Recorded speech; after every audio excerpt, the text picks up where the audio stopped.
Johann Friedrich Blumenbach was a German physician and basically the guy that invented race. In the 1700s, he divided humans into five categories: Ethiopian, American Indian, Malay, Mongolian, and Caucasian. He coined the term Caucasian to describe a group of people that he believed represented the ideal and most beautiful human type. While studying a female skull from the Caucasus region, he was struck by its symmetry and fine features, and he described it as handsome and becoming. Blumenbach chose physical beauty as his guide to ranking. He identified the people around Mount Caucasus as the closest embodiments of the human ideal. The Caucasian race represented the most beautiful form of humanity, and in the years following Blumenbach's suppositions, they came to be widely cited as proof of white racial superiority.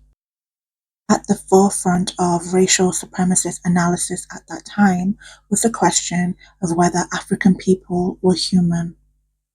Blumenbach's theory had a profound impact on how African physical features were viewed. Features such as wider noses and fuller lips were often devalued and linked to stereotypes of lower intelligence and moral inferiority. The views contributed to the idea that Africans were primitive and less civilized. Blumenbach wrote that all humans are one species, and he emphasized the unity of humanity.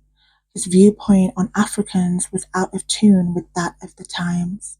In 1790, Blumenbach published a review of Gustavus Vasa's book in a scholarly journal. Blumenbach described Vasa, also known as Olaudah Equiano, as yet another virtuous Negro who shows himself to be a useful and pleasant writer.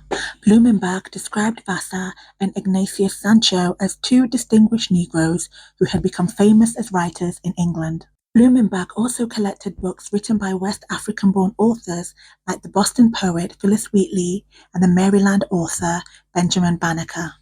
In 1799, he wrote that the Negroes, in regards to their mental facilities and capacity, are not inferior to the rest of the human race. Although Blumenbach was not a vocal abolitionist, he was opposed to slavery. Blumenbach's key anthropological texts, originally written in Latin and German, were mistranslated and misrepresented after his death. But over the next century, scholars gave scientific cover to the idea that racial groups had distinctive genetic character traits.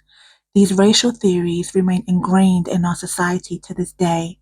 The legacy of Blumenbach's theory continues to shape social perceptions of beauty.